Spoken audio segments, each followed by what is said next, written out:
السلام علیکم friends, welcome to کتاب نگری یوٹیوب چینل کتابوں کی نگری میں خوش آمدید۔ میں ہوں آپ کی ہوسٹ اقراء یاسین اور آج میں آپ کے لیے ایک نیو ناول کو لے کر حاضر ہوئی ہوں۔ یہ ناول ہے عروہ فاطمہ کا۔ ناول کا نام ہے میرا حق اور ناول کا ٹاپک ہے وجود زن۔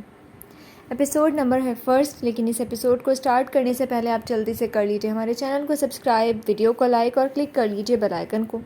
اب آتے ہیں ایپیسوڈ کی جانب۔ رک جاؤ مہابیر، اماں سائیں آپ بیچ میں مت آئیں، میں آج اس کی کھال ادھیڑ دوں گا۔ اس کی جرت کیسے ہوئی میرے سامنے زبان چلانے کی؟ مہابیر کا ہاتھ ہوا میں اٹھا اور زناٹے دار تھپڑ سامنے کھڑی نازک سی لڑکی کے معصوم سے چہرے پر پڑا اور وہ اوندھے منہ زمین پر جا گری۔ مہابیر اٹھ جاؤ۔ اوہوں۔ مہابیر نے آنکھیں کھول دی اور سامنے بی بی سرکار کو کھڑے پایا۔ اماں سائیں اٹھ جاؤ، کب سے اٹھا رہے ہیں تمہیں؟ یہاں صوفے پر کیوں سو رہے ہو؟ وہ میں یہ خواب تھا، مہابیر نے زیر لب الفاظ ادا کیے۔ ہم کچھ پوچھ رہے ہیں مہابیر، یہاں کیوں سو رہے ہو؟ وہ اماں سائیں میں رات دیر سے آیا تھا تو یہیں بیٹھ گیا اور نہ جانے کب آنکھ لگ گئی۔ اچھا ٹھیک ہے، اپنے کمرے میں جاؤ اب اور بیڈ پہ سو۔ جی جا رہا ہوں۔ مہابیر اٹھا اور اپنے کمرے کی طرف بڑھ گیا۔ خدا جانے یہ لڑکا کیا کیا کام کرتا رہتا ہے، کوئی سمجھ ہی نہیں آتی۔ بی بی سرکار اپنے مخصوص تخت پر براجمان ہو گئی اور ملازمہ چائے لے کر حاضر ہوئی۔ سلام بی بی سرکار۔ ملازمہ نے چائے پیش کرتے ہوئے ادب سے کم اور ڈرے سہمے لہجے میں جواب دیا اور بی بی سرکار نے جواب دینا گوارا نہ کیا۔ شاہ سائیں اٹھنے والے ہوں گے، ناشتہ لگاؤ۔ جو حکم بی بی سرکار۔ یہ ناول آپ کتاب نگری یوٹیوب چینل پر پڑھ اور سن رہی ہیں۔ مہابیر کہاں ہے؟ آج بھی وہ ناشتے پر موجود نہیں۔ شاہ سائیں رات دیر سے آیا تھا اس لیے سو رہا ہے، کتنی بار میں نے کہا ہے کہ وقت پر گھر آیا کرے۔ خدا جانے کیا کرتا ہے یہ سارا وقت، شہر میں رہتا ہے اور یہاں آتا ہے تو ماں باپ کے ساتھ بیٹھنا گوارا نہیں اس کو۔ ابراہیم شاہ کی گرجدار آواز پر بی بی سرکار سمیت سب سہم گئے۔ سرکار میں سمجھا دوں گی، آپ غصہ نہ کریں۔ زمینوں کے معاملات کا کیا بنا فراز شاہ؟ بھائی جان وہ سب حل ہو چکے ہیں، آج کاغذی کارروائی بھی کروا لیں گے، پھر وہ زمین ہماری ہے، ہم آسانی سے انویسٹ کر کے پیٹرول پمپ لگا لیں گے۔ مان گیا وہ 2 ٹکے کا کسان، ابراہیم شاہ مزید بولے۔ ماننا ہی تھا اس نے، ورنہ کہاں جاتا، آخر کو رہنا تو اس نے اسی گاؤں میں تھا۔ اب کی بار سلمان شاہ نے جواب دیا۔ فراز شاہ اور سلمان شاہ ابراہیم شاہ کے چھوٹے بھائی ہیں، تینوں بھائی اپنی اپنی فیملیز کے ساتھ اسی حویلی میں رہتے ہیں۔ ابراہیم شاہ سے بھی بڑی ان کی ایک بہن عادلہ آپا ہیں جو کہ صرف اپنے کمرے تک محدود رہتی ہیں، کیونکہ نہ ان کو باہر آنے کی اجازت ہے اور نہ ہی وہ ان لوگوں میں بیٹھنا پسند کرتی ہیں۔ اور ایک ہے ابراہیم شاہ کی سب سے چھوٹی بہن سدرا جو کہ آسٹریلیا میں رہتی ہیں۔ ابراہیم شاہ کی 2 ہی اولادیں ہیں، پہلی بیٹی مرحا اور دوسرا بیٹا مہابیر۔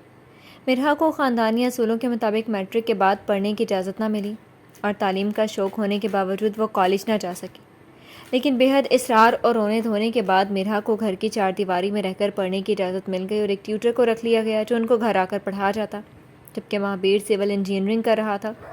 ابراہیم شاہ مہابیر کو اپنے ساتھ رکھنا چاہتے ہیں کہ وہ گاؤں کے معاملات میں ان کا ساتھ دے، ان کا بازو بنے تاکہ وہ اسے گدی نشین بنا سکیں، لیکن مہابیر ان دقیانوسی روایات سے سخت عاجز ہے۔ وہ روک تو نہیں سکتا باپ اور چچا کو، کیونکہ ابھی وہ اس قابل نہیں، اس لیے وہ ان سب سے دور رہنا پسند کرتا ہے۔ ابراہیم شاہ کے بعد ہیں سلمان شاہ، جن کی کوئی اولاد نہیں، 2 شادیاں وہ کر چکے ہیں اور اب تیسری کی تیاری میں ہیں۔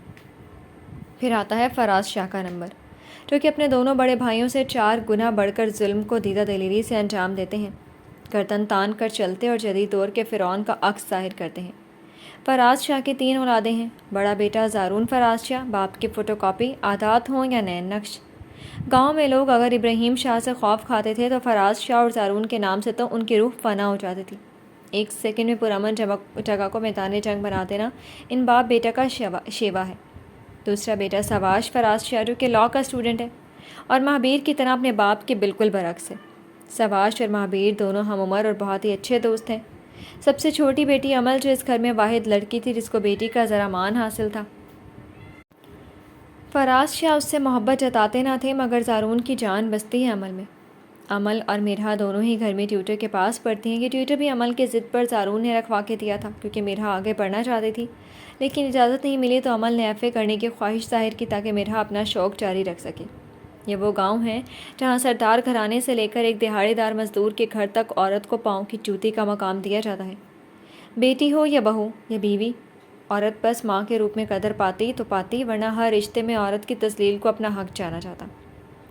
ذرا ذرا سی بات پر مار اور شک کی بنا پر قتل و غارت عام تھی اور یہاں تبدیلی کی کوئی آثار نظر نہ آتے تھے، لیکن جس طرح ہر بار ظلم کی موت ہوتی ہے اس ظلم کی بھی ہونی تھی۔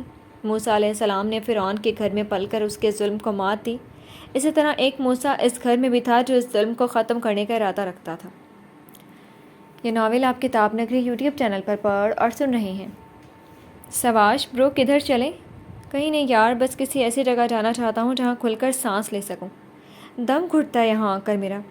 یقیناً تم پنچایت میں گئے ہوگے آج، مہابیر نے ہاتھ چلا کر سوال کیا۔ ابا نے کہا تو جانا پڑا، اب ہر کوئی تمہاری طرح باپ کا غصہ اور ناراضگی مول تو نہیں لے سکتا نا۔ ڈرپوک انسان، ہمت کر تھوڑی، دل کا سکون بھی ضروری ہے یار۔ او بھائی، ڈرپوک نہیں ہوں میں، بس نافرمان نہیں بننا چاہتا، سواش نے سرد آ بھری۔ اچھا چل ساتھ چلتے ہیں کسی پرسکون جگہ۔ مہابیر نے سواش کا بازو پکڑا، دونوں جیپ کی طرف بڑھے کہ زارون شاہ کی گاڑی حویلی کی حدود میں داخل ہوئی۔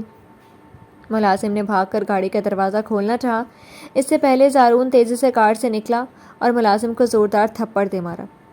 خبیث انسان، تجھے میں نے کہا تھا نا اپنے اس بھتیجے کو لگام ڈال جو لوگوں کو ورغلاتا پھر ہے کہ زمینیں شاہ حویلی کے مکینوں کو نہ بیچو۔ زارون نے اس ادھیڑ عمر ملازم کو زمین پر دھکا دے دیا اور وہ اوندھے منہ جا گرا۔ زارون نے پاؤں اس کے سر پر رکھ کر زور ڈالا جس سے ملازم کا منہ زمین میں دھنسنے لگا۔ لالا، یہ کیا کر رہے ہو؟ مہابیر نے غصے سے زارون کو پیچھے دھکا دیا اور ملازم کو سہارا دے کر کھڑا کیا۔ تیرا میں منہ توڑ دوں گا مہابیر اگر تو نے دوبارہ میرے کسی کام میں ٹانگ اڑائی۔ زارون نے شہادت کی انگلی مہابیر کی طرف کر کے دھمکی دی۔ لالا، اس میں اس بیچارے کا کیا قصور ہے جو تم اس کو مار رہے ہو؟ اب کے سواش بولا۔ بھتیجا تو اسی کا ہے نا، اور میں آخری بار کہہ رہا ہوں کہ اس کو سمجھا لے، ورنہ کل کفن تیار رکھنا ہے اس کا۔ زارون نے جاتے جاتے دوبارہ سے ملازم کو دھکا مارا، لیکن اس بار مہابیر نے آگے بڑھ کر اس کو گرنے سے بچا لیا۔ مہابیر نے غصے سے مٹھیاں بھینچ لی۔ یہ ناول آپ کتاب نگری یوٹیوب چینل پر پڑھ اور سن رہے ہیں۔ عمل، یہ سب کیا ہے؟ کیا کر رہی ہو پاگل لڑکی؟ میرا عمل کے کمرے میں آئی تو کمرے کا حال دیکھ کر دروازے میں ہی رک گئی۔ اوہ میرا آپ ہی دروازہ بند کریں، کیوں مصیبت کو آواز دے رہی ہیں؟ عمل نے الماری میں سے کچھ ڈھونڈتے ہوئے کہا تو میرا نے فٹ سے دروازہ بند کر دیا۔ اچھا لیکن تم ڈھونڈ کیا رہی ہو یہ تو بتاؤ؟ میرا نے سرگوشی کی۔ ایک ڈریس۔ عمل، ایک ڈریس کے لیے تم نے الماری کے سارے کپڑے زمین پر دے مارے؟ خوف کھاؤ لڑکی کچھ تو۔ چچی آ گئی نا تو شامت آ جائے گی تمہاری۔ یہ مل گیا۔ عمل نے ایک پیکٹ کو ہوا میں لہرایا۔ میں پہن کے دکھاتی ہوں آپ کو۔ اوکے، میں یہیں ہوں۔ میرا آپ ہی دروازہ لاک ہے نا؟ عمل نے واش روم میں کھڑے کھڑے سوال کیا۔ ہاں آ جاؤ۔ ٹن ٹنا ٹن، پیش ہے مشہور ماڈل، سب دلوں کی جان، انڈسٹری کی شان، عمل شاہ۔ عمل واش روم سے باہر نکل کر بیڈ پر چڑھ کھڑی ہوئی۔ عمل نے چست کالی جینس پر سفید رنگ کی سٹائلش پر مشکل کمر تک آتی شرٹ پہن رکھی تھی جس کے بازوؤں پر کندھے سے لے کر کف تک ایک لمبا کٹ لگا تھا جس کے باعث عمل کے گورے دودھیا بازو نظر آ رہے تھے۔ اس طرح کے گیٹ اپ میں عمل بلا کی حسین لگ رہی تھی۔ عمل مرہا نے حیرت کے مارے منہ پر ہاتھ رکھ لیا تھا۔ یہ کیا پہن رکھا ہے تم نے؟ اچھی لگ رہی ہو نا؟ عمل چہکی۔ خدا کا خوف کھاؤ لڑکی، بہت واہیات کپڑے ہیں، جاؤ جا کر چینج کر کے آؤ۔ اوف خدایا، کر لیتی ہوں۔ عمل، ایسے کپڑے ہم جیسی لڑکیوں کے لیے نہیں ہوتے۔ ہاں پتہ ہے، ماڈلز کے لیے ہوتے ہیں، اور انشاءاللہ میں بنوں گی ایک مشہور ماڈل۔ عمل، ایسے خواب نہیں دیکھتے جو پورے نہ ہوں۔ میرا آپ ہی عمل کرے گی اپنے خواب پورے۔ کھلی ہواؤں میں لہروں کی طرف آزادی سے بہتے ہوئے عمل نے بیڈ پر کھڑے کھڑے باہیں پھیلا لی جیسے ابھی اڑنے لگے گی۔ اچھا اڑ لینا بہن، اب جاؤ چینج کرو۔ میرا اس کی بیوقوفانہ باتوں پر ہنسی۔ میری پکس تو بنائے پہلے، پھر کروں گی چینج۔ پکس؟ فون ہے کیا تمہارے پاس؟ ہاں، سواش بھائی نے ایک قدیم زمانے کا فون دیا تھا جس کا صرف کیمرہ چلتا ہے، سم نہیں ہے اس میں۔ یہ لیں۔ عمل نے سائڈ ٹیبل کے طراز سے ایک پرانے ماڈل کا اسمارٹ فون نکال کے دیا اور پھر عمل نے ماڈل کی طرح ادائیں دکھا کر تصویریں بنوائیں، تبھی دروازے پر دستک ہوئی۔ عمل، زارون شاہ کی بھاری آواز دروازے کے اس پار سے ابھری۔ لالا؟ عمل کا خون خشک ہو گیا۔ چیزوں کو پھلانگتے عمل فوراً واش روم میں گھس گئی جبکہ میرا وہیں ہونک سے کھڑی رہی۔ ایک بار پھر دروازے پر دستک ہوئی۔ میرا یکدم ڈر کر چونکی اور عمل کا فون گرا۔ میرا نے بھاگ کر دروازہ کھولا۔ کیا کر رہی ہو عمل؟ زارون دروازہ دھکیل کر اندر داخل ہوا اور میرا کو دیکھ کر چونکا۔ تم یہاں کیا کر رہی ہو؟ میں عمل کی مدد کرنے آئی تھی کمرہ سمیٹنے میں۔ میرا نے اٹک کر جواب دیا۔ وہ خود کہاں ہے اور تم کیوں سمیٹ رہی ہو کمرہ؟ زارون نے میرا کے سامنے آ کھڑا ہوا تھا۔ وہ واش روم میں ہے اور کمرہ زیادہ بکھرا ہوا تھا اس لیے میں سمیٹ رہی ہوں۔ بکھرے ہوئے تو ہم بھی ہیں، کبھی ہمیں بھی سمیٹ لو۔ زارون نے مرحا کا ہاتھ پکڑا۔ لالا یہ کیا کر رہے ہیں؟ مرحا کا سانس بند ہونے لگا۔ ارے ڈر کیوں رہی ہو؟ کھا تھوڑی جاؤں گا، یہاں قریب تو آؤ میرے۔ زارون نے مرحا کے ہاتھوں پر دباؤ ڈالا۔ چھوڑیں مجھے۔ مرحا نے ایک جھٹکے سے ہاتھ چھوڑایا اور اسی لمحے زارون کو پیچھے کو دھکیل کر کمرے سے باہر بھاگی۔ اس کی اکڑ تو توڑنی پڑے گی زارون شاہ۔ زارون نے برا سا منہ بنا کر مرحا کو جاتے دیکھا۔ یہ ناول آپ کتاب نگری یوٹیوب چینل پر پڑھ اور سن رہے ہیں۔ زارون تمہاری اور مہابیر کی پھر ملازموں کے سامنے بحث ہوئی ہے۔ بابا سائیں تو آپ سمجھا لیں اپنے بھتیجے کو، 4 جماعتیں کیا پڑ گیا، سر چڑھ گیا ہے، ہر بات میں میرے خلاف جاتا ہے۔ زارون شاہ کا غصہ سر چڑھ کر بول رہا تھا۔ زارون تجھے کتنی بار کہا ہے سواش اور مہابیر کے سامنے تھوڑا قابو میں رہا کر، کتوں کی طرح لڑتے ہو تم لوگ۔ فراز چیا بھڑ کے۔ بابا سائیں اگر تایا سائیں نے جدی پشتی گدی مہابیر کے حوالے کر دی تو میں آگ لگا دوں گا اس حویلی کو بھی اور گدی نشین کو بھی۔ زارون تیرا میں کیا کروں؟ میں نے جب تجھے کہا ہے کہ گدی تیری ہی ہوگی پھر کیوں صبر نہیں ہے؟ فراز چیا دبی دبی آواز میں غرائے۔ تایا سرکار مہابیر کو تیار کرنے کی پوری کوشش کریں بابا سائیں۔ میرے شیر تو سب مجھ پر چھوڑ دے اور بتا کیا بنا نہر پار زمینیں ملتی ہیں نا پھر ہمیں؟ جی آج گیا تھا میں، 1 آدھ دن میں کاغذی کارروائی کروائیں گے بس۔ اور وہ لڑکا جو شہر سے پڑھ کر آیا اس کا کیا بنا؟ بابا سائیں یہ کل کا چھوکرا زیادہ کیا کر لے گا؟ فراز شاہ نے اس بات میں سر ہلایا۔ بابا سائیں مجھے ایک اور بات بھی کرنی ہے۔ زارون شاہ نے باپ کی طرف دیکھا۔ جواباً فراز شاہ نے سوالیہ نظروں سے دیکھا۔ میں مرحا سے شادی کرنا چاہتا ہوں۔ فراز شاہ کے لب مسکرائے۔ جوان ہو گیا میرا بیٹا، ماشاء اللہ، تیری بچپن کی مانگ ہے مرحا، لیکن ابھی شادی نہیں کر سکتے تمہاری۔ مگر کیوں بابا سائیں؟ مہابیر ڈگری ختم آئے پھر عمل اور اس کا نکاح، تیرا اور مرحا کا نکاح ایک ساتھ کروائیں گے۔ ابھی تو گدی پر فوکس کر بچے۔ زارون خاموش رہا۔ یہ ناول آپ کتاب نگری یوٹیوب چینل پر پڑھ اور سن رہے ہیں۔ اماں سائیں لالا زارون ہے نا، وہ بہت عجیب باتیں کر رہے تھے آج۔ کیا مطلب عجیب باتیں مرحا؟ اماں پتہ نہیں کیا کہہ رہے تھے، میرا ہاتھ بھی پکڑا پر میں چھڑوا کے بھاگ آئی۔ ہاں مرحا میرا بس چلے تو میں تمہیں اور مہابیر کو یہاں سے دور لے جاؤں، کسی پرسکون جگہ پر جہاں ہم اپنی مرضی کر سکیں، کھل کے سانس لے سکیں۔ کاش ایسا ہو سکتا اماں سائیں، کاش۔ اچھا بتاؤ پڑھائی کیسے جا رہی ہے تمہاری؟ بہت اچھی اماں سائیں، اگر میں نے اچھے نمبر لیے تو میں BA بھی کروں گی۔ نہیں مرحا تمہارے بابا سائیں ہرگز اجازت نہیں دیں گے۔ مگر کیوں اماں، گھر میں رہ کر پڑھنے سے کیا مسئلہ ہے اب؟ مسئلہ ہے لڑکی، تمہارے بابا سائیں تمہارا اور زارون کا نکاح کرنا چاہتے ہیں، وہ تمہارا FA مکمل ہونے کا انتظار کر رہے ہیں، یہی غنیمت جانو۔ اماں سائیں یہ کیا کہہ رہی ہیں آپ؟ میرا اور زارون لالا کا نکاح؟ مرحا نے ماں کی گود میں سر رکھ کے حیرت سے بولی۔ بچپن کی مانگ ہو تم زارون شاہ کی، تمہارے بابا سائیں نے زبان دے رکھی ہے۔ اماں سائیں میں نہیں مانتی ایسی کسی زبان کو۔ مرحا اٹھ کر بیٹھ گئی۔ خبردار جو ایک لفظ بھی منہ سے نکالا مرحا۔ بی بی سرکار نے مرحا کے منہ پر ہاتھ رکھ دیا۔ وہ بیٹھی ہے، باقی تیری پھپھو، اس سے سبق سیکھ۔ اس دن تمہارے دادا سرکار درمیان میں نہ آتے تو عادلہ کی قبر حویلی کی قبرستان کا حصہ ہوتی۔ مگر اماں سائیں، مرحا تجھے رب کا واسطہ کچھ نہ بول، کسی نے سن لیا تو قیامت آ جائے گی۔ تو میری منتوں سے مانگی ہوئی اولاد ہے، مجھ میں حوصلہ نہیں ہے تیری جوان لاش کو دیکھنے کا۔ بی بی سرکار نے مرحا کے آگے ہاتھ جوڑ دیے۔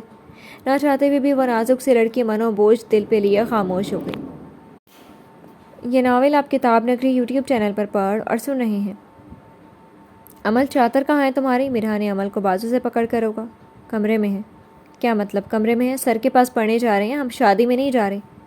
مرحا آپ ہی کیوں ہر وقت میری اماں بنی رہتی ہیں آپ؟ گرمی لگ رہی ہے مجھے، اس لیے نہیں لی جا رہی چادر۔ یہ زلفیں بکھیر کے گرمی نہیں لگ رہی تمہیں؟ مرحا نے عمل کے چہرے پر آتی آوارہ لٹوں کو دیکھ کر کہا۔ عمل بنا جواب دیے کمرے میں جانے کے لیے مڑی۔ لالا یہ چچا سائیں نے دیکھ لیا تو؟ پنچایت میں گئی ہیں سب، اس کے بعد آستانے پر جائیں گے، اس لیے مرحا دی ڈرپوک کچھ نہیں ہوتا، اب آ جائیں، سر ویٹ کر رہے ہوں گے۔ عمل نے مرحا کے منع کرنے کے باوجود سچ دچ کے سر کے پاس جانا منظور کیا۔ السلام علیکم مہربان سر، عمل نے کہا تو مرحا اور مہربان دونوں نے حیرت سے عمل کو دیکھا، کیونکہ عمل نے پہلی بار سر کا نام لیا تھا، وہ بھی اتنی بے باکی سے۔ مرحا نے گھور کر عمل کو تنبیہ کی کہ خاموش رہے، مگر عمل نے نظر انداز کر دیا۔ یہ ٹینس آپ لوگ بنائیں، پھر چیک کروائیں مجھے۔ اوکے سر، دونوں نے یک زبان ہو کر کہا۔ سر میرا ہو گیا۔ عمل نے رجسٹر سر مہربان کی طرف بڑھایا۔ اس پر لکھے الفاظ پڑھ کر مہربان کے ماتھے پر پسینہ آنے لگا۔ سر بتائیں، عمل نے ایک ادا سے چہرے پر آتی آوارہ لٹ کو پیچھے کیا۔ دوبارہ صحیح سے لکھیں۔ مہربان نے وہ صفحہ پھاڑ دیا اور رجسٹر عمل کی طرف بڑھایا۔ گھبرا کیوں رہے ہیں؟ بس یہی تو پوچھا ہے کہ کیسی لگ رہی ہوں میں، جواب میری طرح لکھ کر دے دیں۔ امل نے 2 لفظی تحریر پھر لکھ کر دے دی۔ اس بار مہربان نے جواب میں لکھ دیا، اچھی، کیونکہ اسے ڈر تھا کہ اگر اس نے جواب نہ دیا تو امل باز نہیں آئے گی۔ امل نے جواب پڑھ کر مسکرا کر مہربان کی طرف دیکھا۔ مہربان نے گھبرا کر نظروں کا رخ موڑ لیا۔ جی تو فرینڈز، کیسی لگی آپ کو ناول کی فرسٹ ایپیسوڈ؟ کمنٹ سیکشن میں ضرور بتائیے گا۔ پھر حاضر ہوں گے ناول کے نیکسٹ ایپیسوڈ کے ساتھ۔ اب تک کے لیے اجازت دیجیے، شکریہ، اللہ حافظ۔